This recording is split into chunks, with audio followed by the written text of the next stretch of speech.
បាទសួស្តីបងប្អូនទាំងអស់គ្នាឥឡូវនេះខ្ញុំធ្វើដំណើរទៅលេងប្រាសាទមួយទៀតដែលមានឈ្មោះថាប្រាសាទកន្សែងណាដែលស្ថិតនៅខាងលិចប្រាសាទបឹងមេលៀនបន្តិចបាទ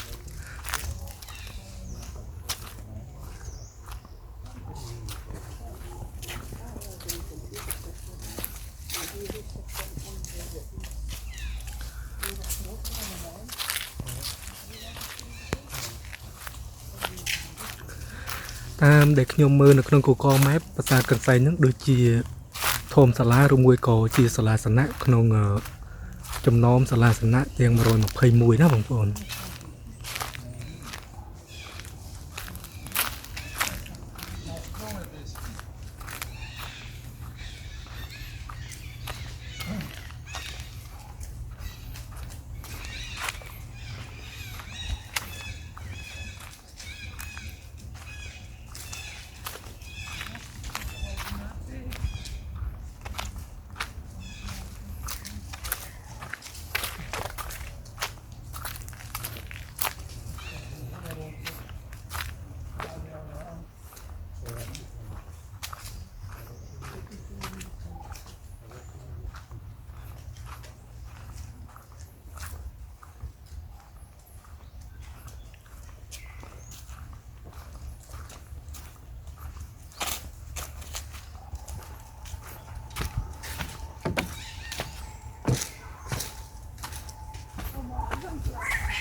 បាទដូចជាតាមផ្លូវហ្នឹងឯង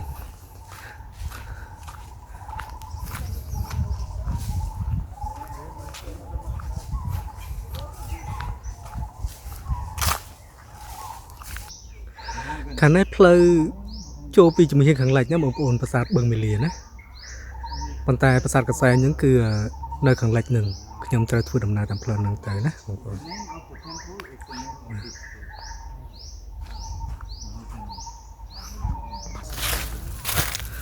បាទដល់ហើយបងប្អូនបាទប្រាសាទបឹងមេលាធំដើរមកហត់ណាបងប្អូនខ្ញុំដើរជិតបានមកជុំនេះដល់ហើយបងប្អូននេះចុះសំភួរហ្នឹងនេះប្រាសាទកន្សែងខាងនេះប៉ាយធំជាង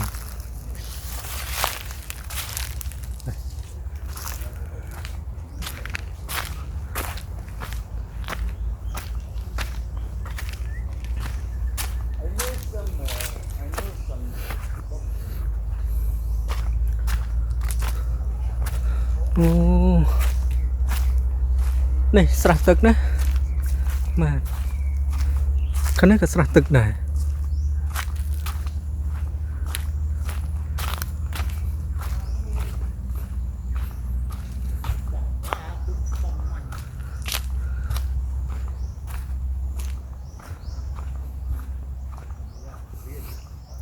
បាទជិះដល់ហើយបងប្អូនណាប្រាសាទកន្សែង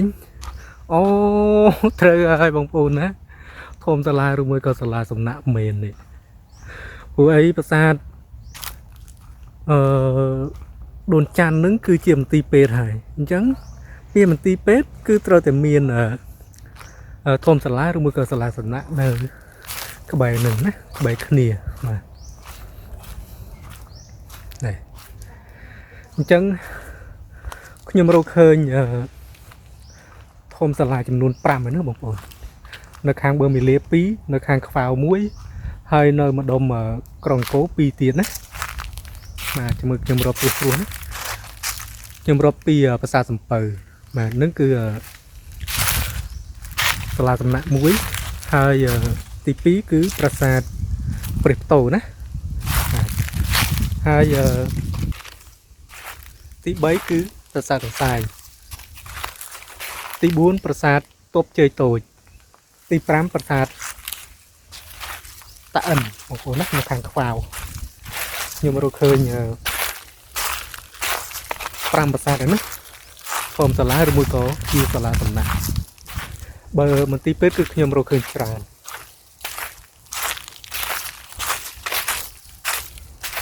នេះបងប្អូន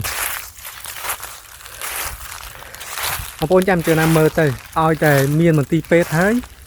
នៅក្បែរមន្ទីរពេទ្យនឹងចម្ងាយពីមន្ទីរពេទ្យនឹង1គីឡូទៅ2គីឡូដឹងតែមានធំសាលាឬមួយក៏សាលាសំណាក់ហើយណាបាទ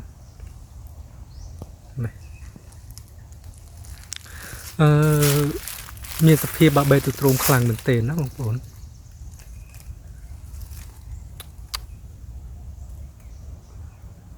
បាទបាក់បេទខ្លាំង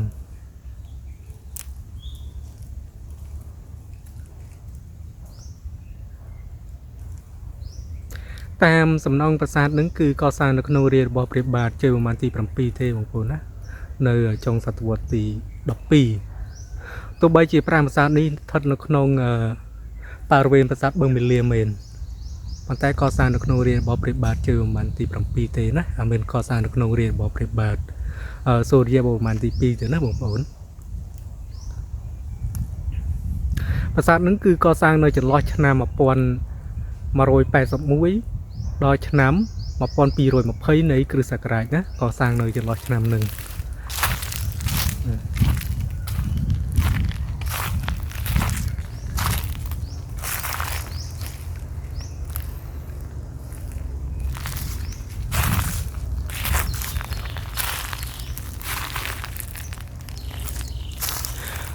ផ្លូវនេះគឺផ្លូវមួយខ្សែណាផ្លូវបុរាណកាត់តាមបឹងមាលាគឺមួយខ្សែរហូតដល់ព្រះខ័នកំពង់ស្វាយណាបងប្អូន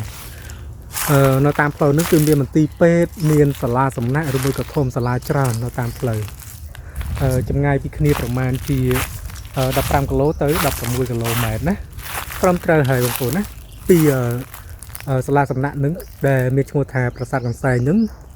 ទៅសាលាសំណាក់មួយទៀតណានៅខាងភូមិតបជ័យណានោះមានឈ្មោះថាប្រាសាទតបជ័យតូចដែលជាសាលាសំណាក់ដូចជា15គីឡូទៅ16គីឡូម៉ែត្រណាហើយចេញពីសាលាសំណាក់នឹងទៅសាលាសំណាក់មួយទៀតទៅដល់ប្រាសាទតាអិន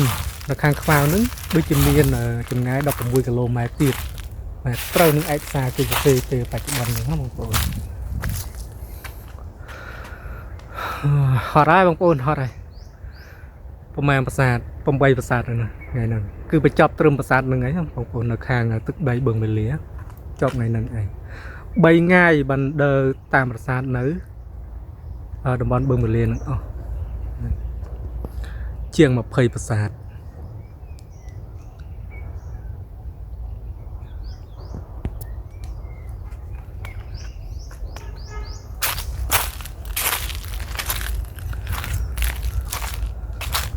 នេះ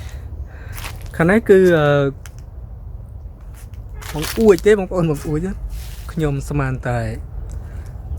ទ្វារបញ្ឆោតនេះបងប្អូននៅខាងលើហ្នឹងគឺលោកេស្វរៈហ្នឹងបងប្អូនមិនមែនព្រះវិស្ណុទេណាបងប្អូនកុំយល់ច្រឡំណាបាទជាច្រើនបងប្អូនថាព្រះវិស្ណុបាទដោយគិតថា5ប្រាសាទហ្នឹងគឺឧទ្ទិសដល់ព្រហ្មញ្ញសាសនាអត់មែនទេណា5ប្រាសាទហ្នឹងគឺឧទ្ទិសដល់ព្រះពុទ្ធសាសនាមហាយានបាទ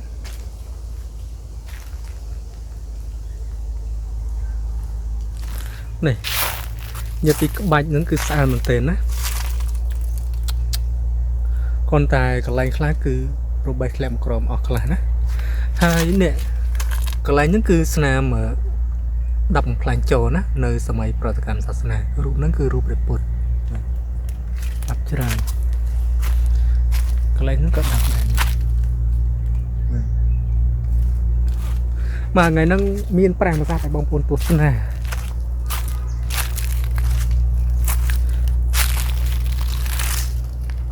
ហើយនៅតាមនេះតាមហ្គេមមានរូបអប្សរាផ្សេងៗណាបងប្អូននេះឃើញទេ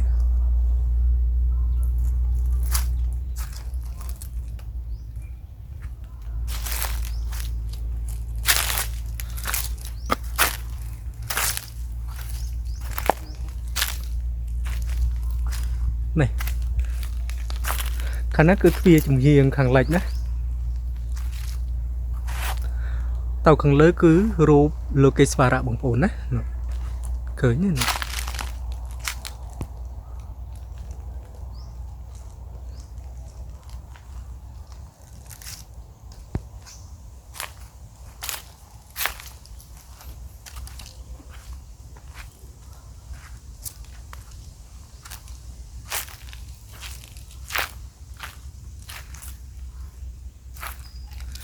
បាក់បែកអស់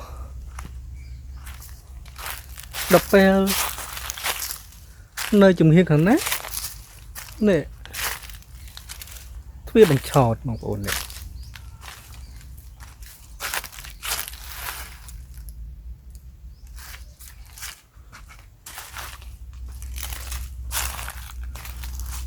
ហើយទៅខាងលើហោជាងខាងលើណារូបលើគេស្វារៈដែររូបបេះចិត្តអស់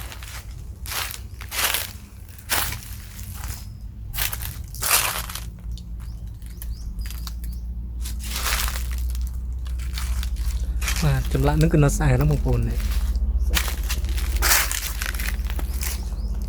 នៅកណ្ដាល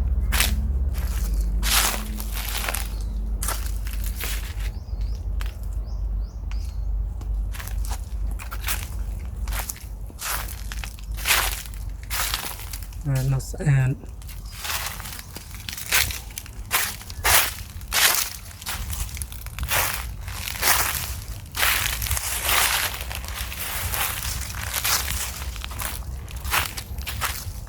អូ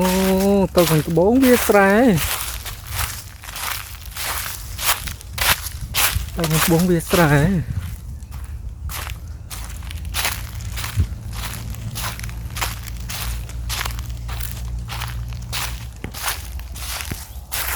អូបងប្អូននេះ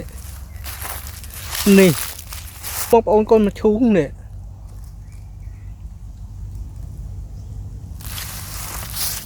ចូលមានកូនមកឈូង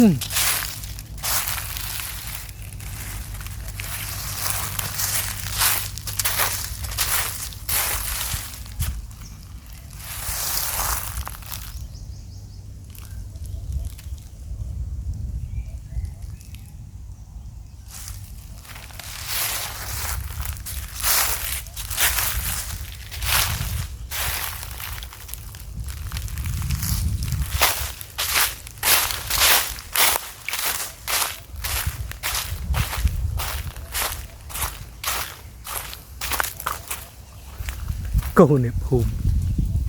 អូខាងនោះមានស្រះទឹកណានោះប៉ុណ្ណាណៃកន្លែងទៅហ្នឹង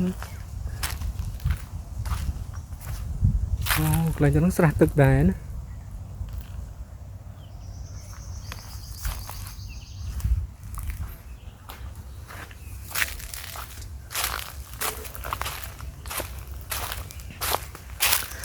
បាទតែប៉ុណ្ណឹងទេបងប្អូនណាប្រាសាទកន្សែងដែលជាសាលាសំណាក់ក្នុងចំណោមសាលាសំណាក់ជាង121ណាបងប្អូនហើយចេញពីប្រាសាទកន្សែងហ្នឹងគឺខ្ញុំត្រឡប់ទៅម៉ូតូវិញណាដើម្បីធ្វើដំណើរទៅសៀមរាបវិញបាទកុំភ្លេចជួយមើលវីដេអូខ្ញុំឲ្យបានចប់ហើយខ្ញុំនឹងខិតខំធ្វើវីដេអូនៅក្នុងខេត្តសៀមរាប6កោនៅតាមបណ្ដាខេត្តផ្សេងៗបាទអរគុណច្រើនបងប្អូនបាយ